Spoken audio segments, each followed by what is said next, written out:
आवाज कम करो।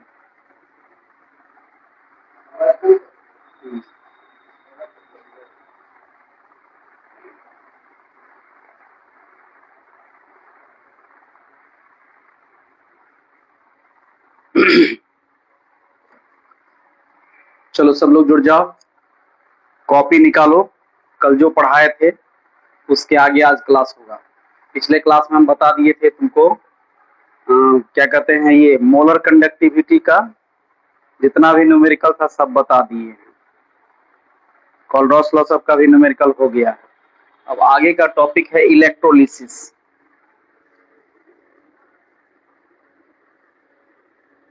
Electrolysis topic है। अब देखो, इलेक्ट्रोलिसिस का मतलब होता है तोड़ना। किसी भी लिक्विड में, लिक्विड से होकर अगर हम इलेक्ट्रिसिटी पास करते हैं, पास करने के बाद अगर उस सब्सटेंस का डिसोसिएशन होता है, मतलब वो टूटता है, तो उसी प्रोसेस का नाम है इलेक्ट्रोलिसिस। ध्यान दो, जैसे मान लो कि हम NaCl इलेक्ट्रोलाइट लेते हैं, इसमें इलेक्ट्रिसिटी देंगे, इसमें अगर मान लो Na प्लस और Cl हो गया, तब इसको इलेक्ट्रोलिसिस कहेंगे। जैसे हम कोई भी इलेक्ट्रोलाइट KCl लिए, इसको अगर तोड़े K प्लस में और Cl माइनस में टूट गया, तब इसको हम कहेंगे इलेक्ट्रोलिसिस। अगर नहीं टूटता है तो इलेक्ट्रोलिसिस नहीं कहेंगे। इसका डिफिनेशन लिखो, the process in which electrolytes are dissociated after passing electricity,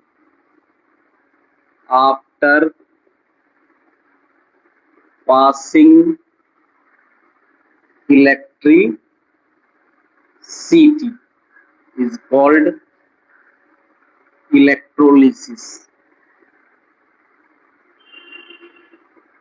ठीक है। अगर किसी सब्सटेंस से होकर इलेक्ट्रिसिटी पास करे, पास करने के बाद वो सब्सटेंस अगर डिसोसिएट करता है, तब उसको हम कहते हैं इलेक्ट्रोलिसिस कहते हैं। ठीक है, इसको नोट करिए। लाइव क्लास जितना भी चलता है या ऑनलाइन क्लास जितना भी चलता है, उसमें हम देखते हैं कि टीचर सिर्फ बोलते हैं, विद्यार्थी सुनता है। सुनने से पढ़ाई नहीं होगा, पढ़ाई के लिए आपको लिखना भी पड़ेगा। इसलिए कॉपी निकालिए और इसको नोट करिए।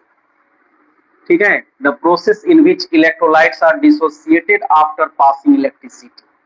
किसी भी इलेक्ट्रोलाइट से होकर अगर इलेक्ट्रिसिटी पास करते हैं, पास करने के बाद उस सब्सटेंस का डिसोसिएशन होता है, तो उसको हम इलेक्ट्रोलिसिस कहते हैं।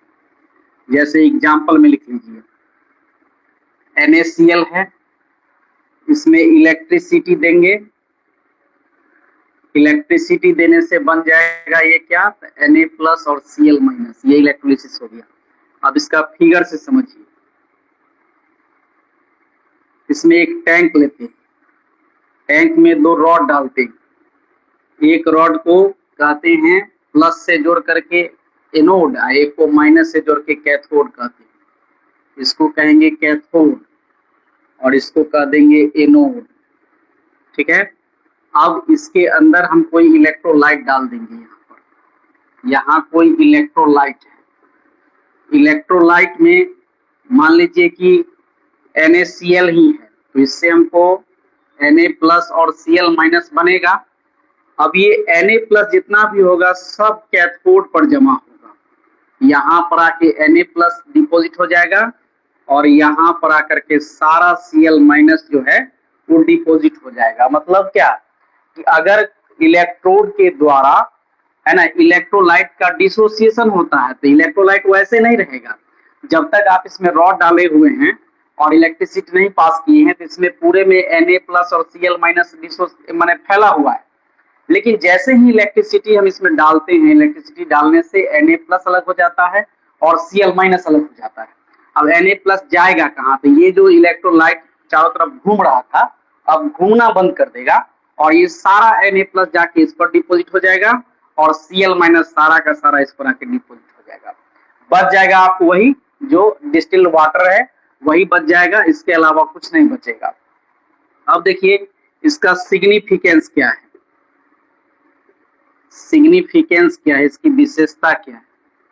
सबसे पहली विशेषता है कि the rod used in electrolytic tank, electrolytic tank is called electrode,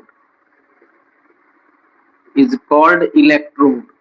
मतलब जो भी इलेक्ट्रोलाइटिक टैंक के अंदर हम रॉड का यूज करेंगे, रॉड का मान इसके अंदर जो रॉड डालेंगे उस रॉड का नाम बदल के हो जाएगा इलेक्ट्रोड हो जाएगा उसका नाम। ठीक है, जब तक हम इसमें नहीं डाले हैं बाहर है तो ये रॉड है और जैसे ही रॉड डाल देंगे इलेक्ट्रोलाइटिक टैंक के अंदर तो इसका नाम हो जाएगा इलेक्ट्रोड। अब देखिए the electrode toad which is connected with positive pole of the battery, positive pole of the battery is called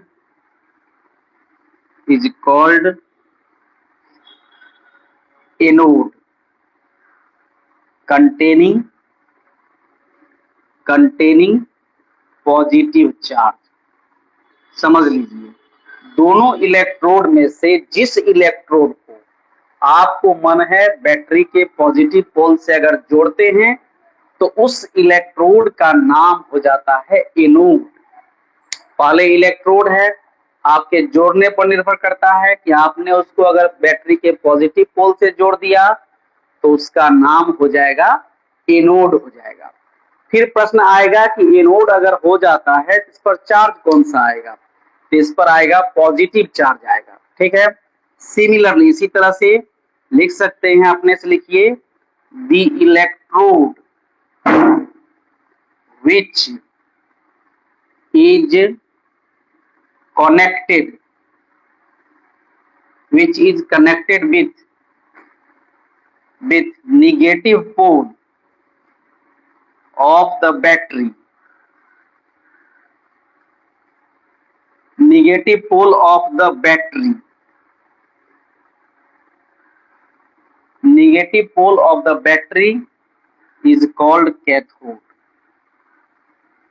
is called cathode। ठीक है, containing negative charge, containing negative charge, इस पर नेगेटिव चार्ज रहेगा, आप ध्यान रखिएगा। ठीक है, अब देखिए कि आपके पास दो इलेक्ट्रोड है, एक है एनोड और दूसरा है कैथोड। इलेक्ट्रोलाइट का प्लस कहाँ जाएगा? कैथोड पर, क्योंकि डिफरेंट चार्ज में अट्रैक्शन होता है। तो Na+ जाएगा कैथोड पर और Cl- आएगा एनोड पर। अब जाने का रीजन क्या है? रीजन है चार्ज, इस पर प्लस है इस पर माइनस है तो प्लस माइनस के अट्रैक्शन के कारण जाएगा, इस पर प्लस है इस पर माइनस है तो प्लस माइनस के अट्रैक्शन के कारण जाएगा। अब हमारे साइंटिस्ट लोगों ने रिसर्च किया तो क्या पाया कि oxidation occurs at anode. Anode पर हमेशा ऑक्सीडेशन होता है, इसको एकदम से माइंड में रखिए कि एनोड पर हमेशा ऑक्सीडेशन होगा। ठीक है, एनोड का मतलब ही होता है कि वो इलेक्ट्रॉन रिलीज करेगा, इसलिए वहां पर हमेशा ऑक्सीडेशन होगा। ठीक है, ऑक्सीडेशन अकर्स एट एनोड। इसके बाद है reduction, reduction occurs at cathode. Cathode पर होगा रिडक्शन, ठीक है, क्योंकि कैथोड इलेक्ट्रॉन देगा क्योंकि इसके पास निगेटिव चार्ज है, इलेक्ट्रॉन का भंडार है, तो ये देगा ही, तो इसके पास वही जाएगा जिसके पास कमी होगा। तो यहाँ पर आने से होगा हमेशा रिडक्शन, यहाँ पर होगा ऑक्सीडेशन। ये दो टर्म अगर आप समझ लेते हैं तो इलेक्ट्रोकेमिस्ट्री का जितना भी सेल है या इलेक्ट्रोलाइटिक सेल है उसके बारे में आपको समझने में कभी कोई दिक्कत नहीं होगा। मेन परेशानी यही होता है कि आप लोग कहते हैं समझ में नहीं आता है। समझ में नहीं आने का रीजन यही है कि आपको बेसिक नहीं है। बेसिक बात समझिए कि इलेक्ट्रोलिसिस में ऑक्सीडेशन होगा एनोड पर और रिडक्शन होगा कैथोड पर। अब देखिए the positive part of electrolyte, the positive part of electrolyte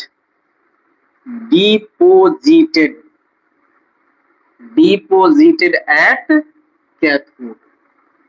जितना भी इलेक्ट्रोलाइट है उसका पॉजिटिव पार्ट जो है इलेक्ट्रोलाइट का पॉजिटिव पार्ट डिपोजिट होगा कहाँ? कैथोड पर। ये एकदम ध्रुव सत्य है, इसको याद रखिएगा। इसी तरह से the negative part of electrolyte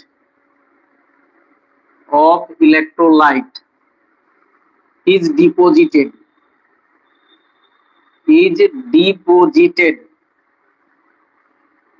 at anode पर जमा होगा। अब इतना बात तो आपको 10वीं क्लास में या 9th क्लास में पढ़ाया गया होगा और आपको पता भी होगा। अब यहाँ पर 12 में थोड़ा स्पेशल क्या है? स्पेशल क्या है कि जैसे मान लीजिए कि हमारे इलेक्ट्रोलाइट में Na+ है और K+ है, मतलब 2 प्लस है। हमारे इलेक्ट्रोलाइट में सिंगल अगर Na+ है तो Na+ आसानी से चला जाएगा कहाँ? कैथोड पर। लेकिन जब इसमें 2 प्लस रहेगा, 3 प्लस रहेगा, 4 प्लस रहेगा, तब यहाँ सवाल उठता है कि पहले कौन डिपोजिट होगा।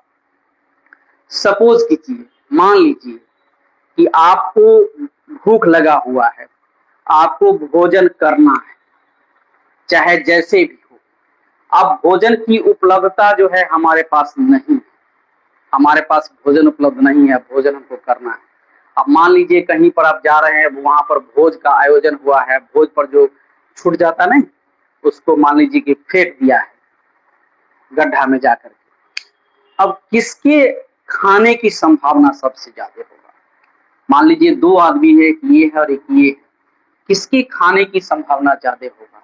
तो सवाल उठेगा कि जिसको जितना ज्यादा भूख लगा होगा वो उतना आसानी से उसको उठा के खा सकता है, क्योंकि अपने सर्वाइवल के लिए ये नहीं सोचेगा कि समाज क्या कहेगा, लोग क्या कहेगा। तो सबसे बड़ा बात है कि ये कहाँ जाएगा? तो कैथोड पर। कैथोड पर क्या होगा? रिडक्शन। तो रिडक्शन पोटेंशियल जिसका ज्यादा होगा वो कैथोड पर आसानी से जाके जमा होगा, पहले जमा होगा, और जिसका कम होगा वो बाद में जमा होगा। अब कहने का मतलब है कि रिडक्शन पोटेंशियल हम लाएंगे कैसे? तो आपके किताब में रिडक्शन पोटेंशियल का एक टेबल दिया हुआ है, उस टेबल के सहायता से हम लोग इसको बनाते हैं, और इसको रटने की भी आवश्यकता नहीं है। टेबल को, उसका मान को रटने की आवश्यकता नहीं, सब दिया रहेगा। जब एग्जामिनेशन देगा तो दोनों का वैल्यू दिया रहेगा, दोनों के वैल्यू से आप समझ जाइएगा कि किसको पहले डिपॉजिट होना है। तो कहने का मतलब क्या हुआ? When 2 or more positive charge या positive part of electrolyte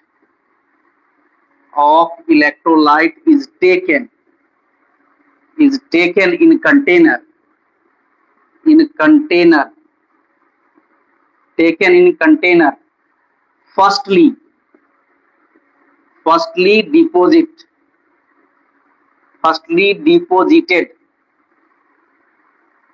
deposited that positive part having more reduction potential, reduction potential जिसका ज्यादा होगा वो पहले जाके जमा होगा। ये आपको ध्यान रखना होगा कि एक है तो कोई बात नहीं है, एक है तो वही डिपॉजिट होगा, लेकिन जैसे ही 2 रहेगा, जैसे ही 3 रहेगा तो उसके बीच कंपटीशन होगा। उस कंपटीशन में आप ध्यान रखिएगा, दिया रहेगा, आपको परेशान नहीं होना है, इसके लिए दिया रहेगा, देख लीजिएगा जिसका ऑक्सीडेशन पोटेंशियल ज्यादा है वो पहले डिपॉजिट होगा, जिसका कम होगा उस बाद में होगा, जिसका सबसे कम होगा वो नहीं भी डिपॉजिट हो सकता है। लो जल्दी से इसको लिखो, नहीं तो स्क्रीनशॉट ले लो, उसमें तो रहेगा ही वीडियो, उसमें देख लिख लेगा तरह। हाँ हाँ ले लो फोटो जल्दी से।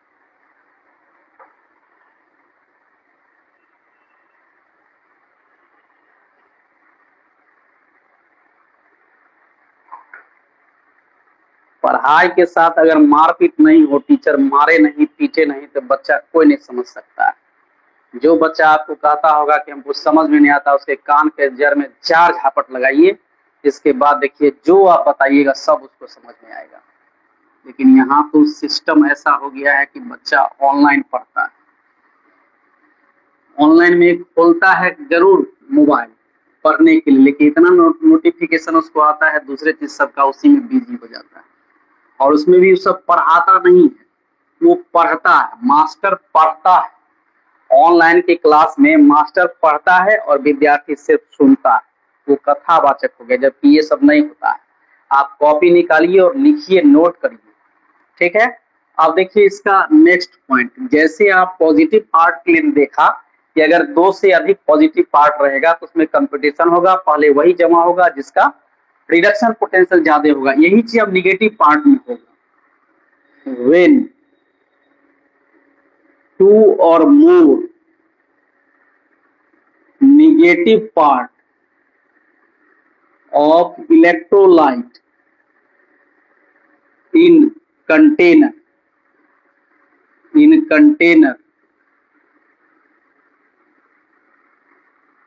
ठीक है, firstly deposited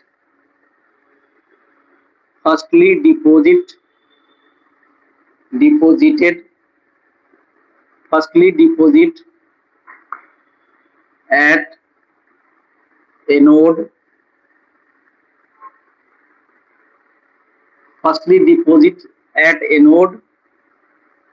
that negative part having more oxidation potential,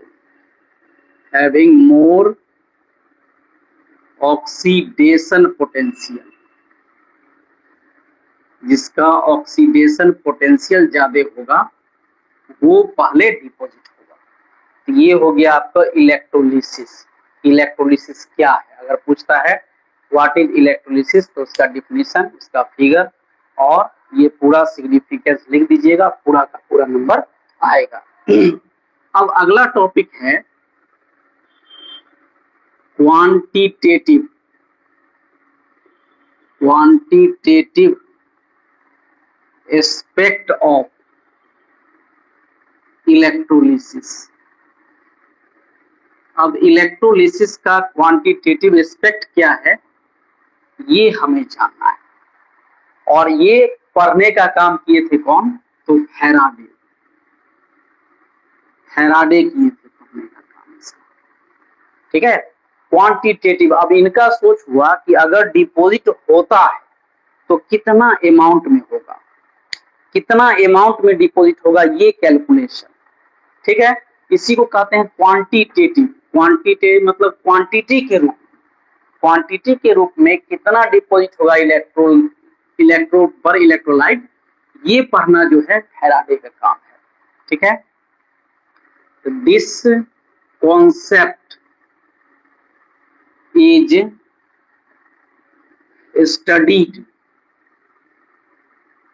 studied by Faraday. Faraday हमारे साइंटिस्ट थे जिन्होंने इसका स्टडी किया कि कोई भी क्वांटिटी अगर डिपॉजिट होता है तो वो कितना अमाउंट में होगा। अब इसके लिए क्या हुआ कि इन्होंने दो फॉर्मूला दिया या दो नियम दिया, जिसको फैराडे फर्स्ट लॉ और फैराडे सेकेंड लॉ कहते हैं। इससे पहले हमको एक चीज समझना है कि एक मोल इलेक्ट्रॉन का आवेश कितना होगा, ये बहुत इंपॉर्टेंट है। The charge of 1 mole electron, एक मोल इलेक्ट्रॉन का चार्ज कितना होगा, ये बहुत इंपॉर्टेंट है। ये आपको ऑब्जेक्टिव सब में भी आ जाता है कि एक मोल इलेक्ट्रॉन का चार्ज कितना होता है। तो चार्ज ऑफ 1 मोल इलेक्ट्रॉन, ठीक है, तो 1 का तो 1 हुआ, एक मोल में कितना इलेक्ट्रॉन होगा 6.022 इंटू 10⁻23, और एक इलेक्ट्रॉन का आवेश कितना होगा 1.6 इंटू 10⁻19 होगा। जैसे मान लीजिए हम आपसे पूछते हैं कि एक केला का दाम है 20 रुपया, तो 2 दर्जन का कितना होगा? एक केला का दाम है 10 रुपया, तो 20 दर्जन का, 2 दर्जन का कितना दाम होगा? अरे एक दर्जन में होता है 12 और आपको 2 दर्जन दिए तो 12 से गुना कीजिएगा, एक का 10 है, 240 हुआ कि नहीं हुआ? उसी तरह से यहाँ पर एक इलेक्ट्रॉन का आवेश है इतना, और एक मोल इलेक्ट्रॉन का आवेश होता है, एक मोल इलेक्ट्रॉन में इतना इलेक्ट्रॉन आएगा, ठीक, दोनों को गुणा कर देंगे, गुणा करके जो भी आएगा शायद 96,487 के आसपास निकलता है। देख लीजिए गुणा करके, ये चेक कर लीजिएगा, ये इतना आता है, जिसको फैराडे ने लगभग में 96,500 कूलम्ब कहा। तो अर्थात क्या हुआ कि 96,500 कूलम्ब जो होगा वो एक फैराडे के बराबर होगा, ठीक है, 96,500 कूलम्ब जो होगा एक फैराडे के बराबर होगा। याद रखिएगा, आगे जब भी इसका हम पढ़ेंगे नियम तो उसमें फैराडे शब्द का प्रयोग होगा। तो एक फैराडे का मतलब होता है 96,500 कूलम्ब। आप बोर्ड का क्वेश्चन निकाल के देख लीजिए, कितना बार न बोर्ड में ये क्वेश्चन आया हुआ है कि एक मोल इलेक्ट्रॉन का आवेश कितना होता है।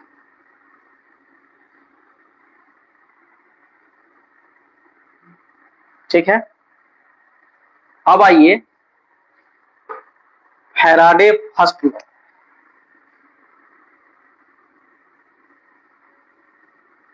अब आइए, पहला है Faraday's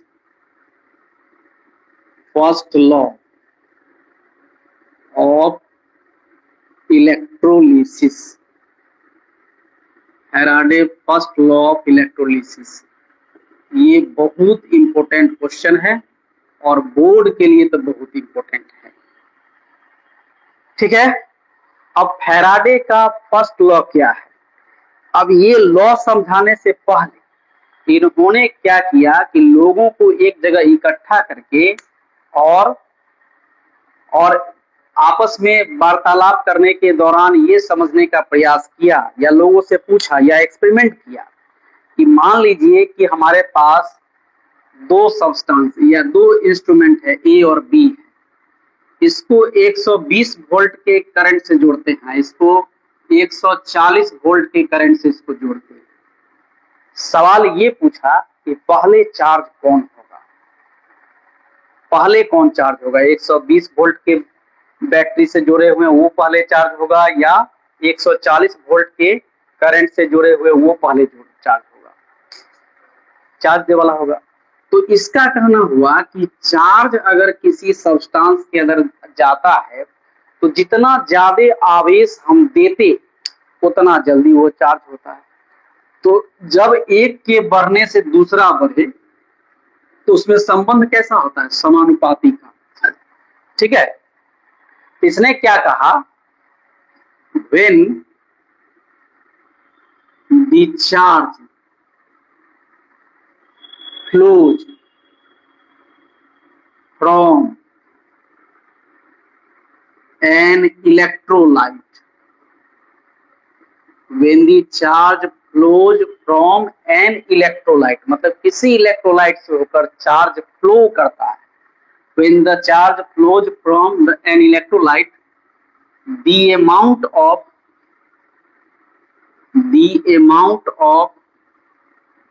electrolyte deposited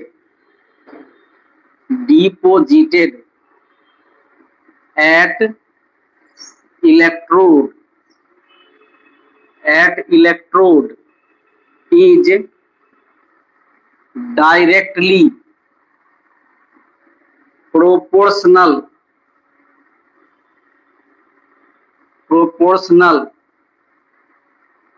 to the charge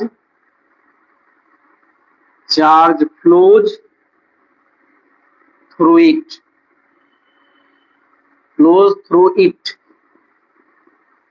is called Faraday's first law of electrolysis.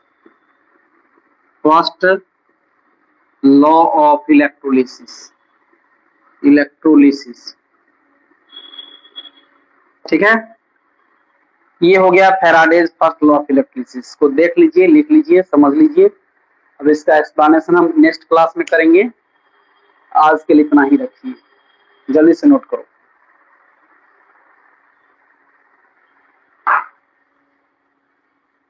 तुमका नहीं जाएगी।